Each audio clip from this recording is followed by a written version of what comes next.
Hey, what's up guys, how you doing? So in this video I'm going to be showing you guys how to prepare your nurseries, right? How to prepare your soil for your nurseries, because I know a lot of people do kind of unsure how to best prepare their soils when they're trying to of course start a new set of seeds. So I'm going to show you how to mix up your soil, the right proportions, and also I'm going to be showing you my new set of vegetables as well, right? Just so you know, I'm going to be growing some bell peppers, right? Some of this as well, okay, and some of this as well, so some tomatoes, right?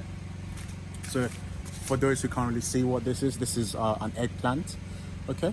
So it's quite similar to what we have as garden egg over here, but a bit different. So this one you can cook with it, you can make a lot of different dishes with it, so it'll be quite interesting to see how this all turns out, okay? I might maybe add some other things as well, depending on how I feel, but for now these are what I plan to kind of get ready. I'm going to show you guys how to do it and show you the process of doing it here, okay? So as you can see, I've got some nursery bags. So these are where the soil that I've mixed is going to get into. So once I've mixed up the soil in here, once that's done, I'm going to put the soil in here and then start the seed from here. So once the plant has got into a decent size, I'm then going to take this and then put into the pot that they'll of course grow into and start producing, right? So this is biodegradable, so once it gets into the soil, it does break down, so there's no need for you to really worry about taking the plant out of this when you want to transplant. Once you're ready to of course transplant, you just take this as it is and transplant into the soil, and then you're good, because this breaks down as time goes on in the soil by itself, okay? Kind of soil that I'm using is kind of silt loamy, so it's not too dense, it's quite light as you can see, and it also has a bit of organic matter in here as well. So it's not too dense, it's a bit porous, which means water kind of it soaks water and also drains water. You don't really want to have a soil that's too dense for your nursery, because it means the soil will not be able to get rid of unnecessary water in the soil, right? Which would affect root development for your plants. So when you're producing, kind of getting your nursery ready, you want to make sure that this kind of soil you use is not too dense. Otherwise, they may not grow as quick, and they may have some issues, growing up. So use, like I said, soil that's not so dense. I'm also going to be adding some manure in here, some organic fertilizer, some manure, just to mix it up a bit and add a bit more nutrients to the soil, so that the plants, while starting off, have a decent amount of nutrients to kind of grow with and kind of give them a strong start, okay? The manure that I'm using right now has been cured. So what that means is it doesn't have that feces smell anymore.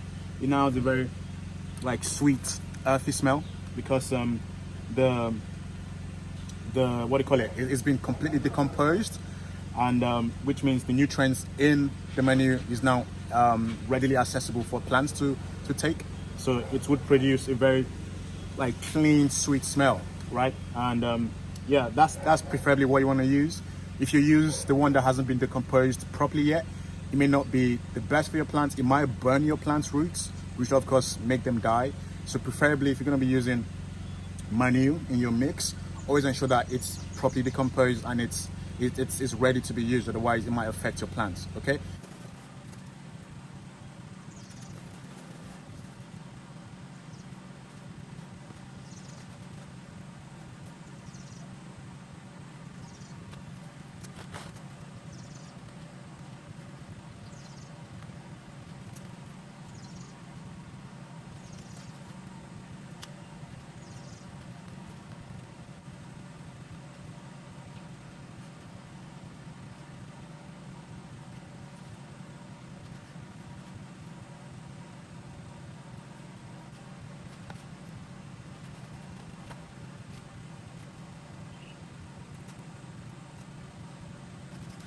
After filling up the bags with the soil mix, what I now want to do is water these, but I'm going to take an approach of bottom watering it, which is filling up this plastic basin with water and allow the bags to then soak up the water. It's a general practice that helps the soil remain moist all the time, okay?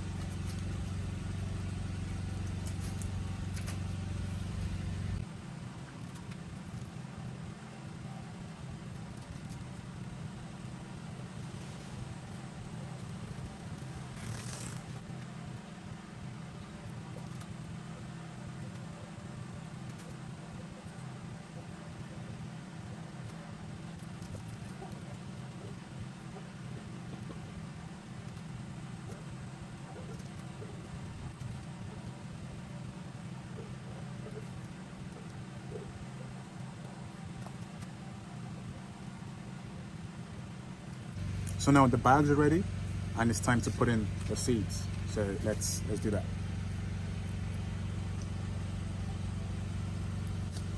I'm going to start with the tomatoes. These are known for being quite prolific. The variety that I'm actually going to plant is called F1 Cobra, as you can see by Technism. So these are known to be very prolific. So I'm not going to do too many of these because I don't want to have my entire house flooded with tomatoes. So I'm just going to have, I think a reasonable size would be about 4 bags of these, which would allow me, of course, get some for myself and then also for my family as well. So we'll have about 4 bags. All right. So a general rule is like have as much as like 2 seeds per bag, because in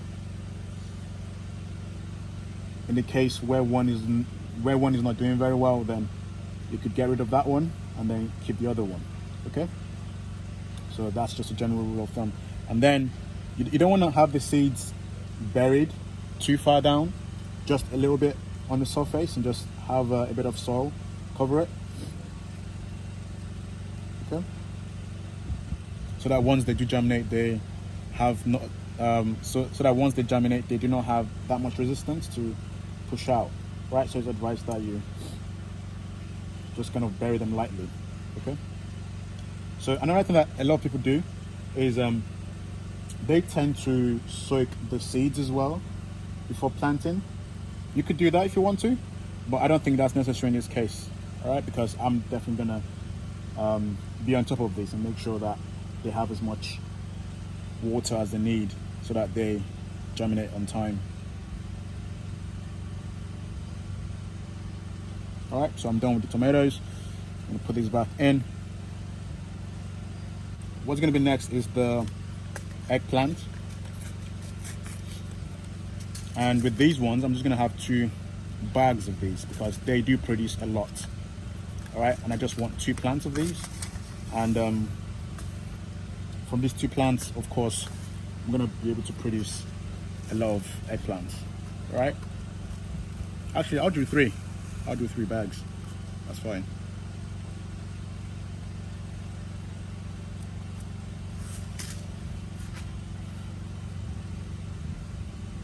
So 2 per bag, so that if one doesn't do so well, we could use the other one.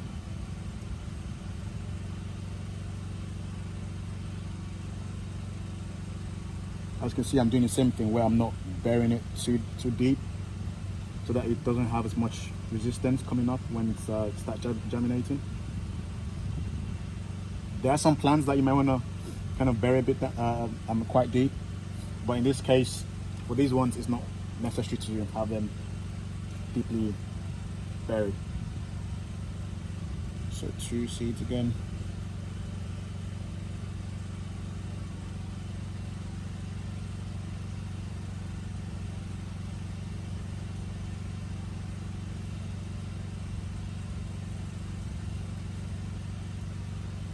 All right, I'm done with this. I'm gonna put the seed back. The last one that I have here right now is the bell peppers. So I'm going to put in the bell peppers. I think I'll do 3 of this as well.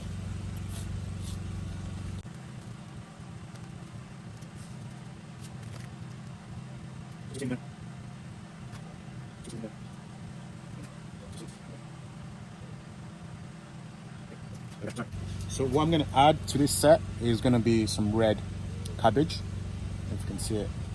Okay, so this is the next seeds I'm gonna plant in here. All right. So I've tried planting this before, but they did not do very well due to a number of reasons that I actually did not really know much about.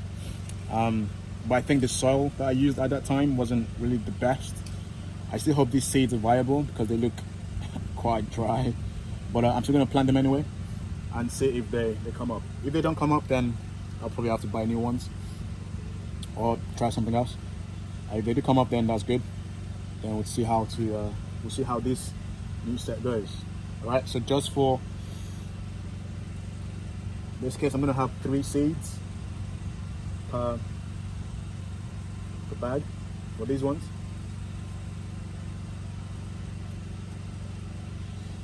And let's see, hopefully these do germinate.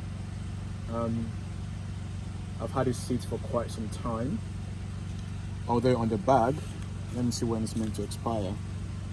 So this is meant to expire February of 2025. All right, so according to the pack, we still have some years, so let's hope that's the case. Okay, I hope it does germinate. So that's all we have.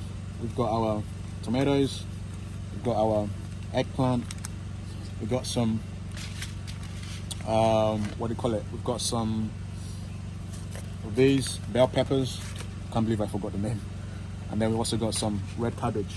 Okay, so I'm gonna leave this out over there. Let me see if I can show you where it's gonna be. So I'm gonna have this over there, because usually in the mornings that's where the sun gets to. As you can see, during the day this area doesn't really get as much sunlight, right? So I'm still figuring out how I'm gonna use this space wisely, because of course without the sun it's gonna be hard for the plants to grow well. Okay, so that's why I can see most of the plants are over there, because in the morning, from the morning till about 1 p.m.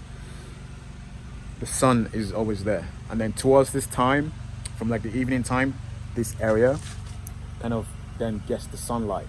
Okay, so I'm gonna try and figure out a way to fully maximize this space due to how the sun kind of shines around here. I know around during summer period of the year, so around May, June, July, this place gets more sunlight, right? It's still a bit covered sometimes, but it gets more sunlight. So I'm gonna try and figure out a way to fully maximize the sun in this space. All right. Okay, so that's the new set done. What I'm gonna do now is I'm gonna actually put them at the back over here where they get as much sunlight as possible, so that it just kind of speeds up the process of them germinating.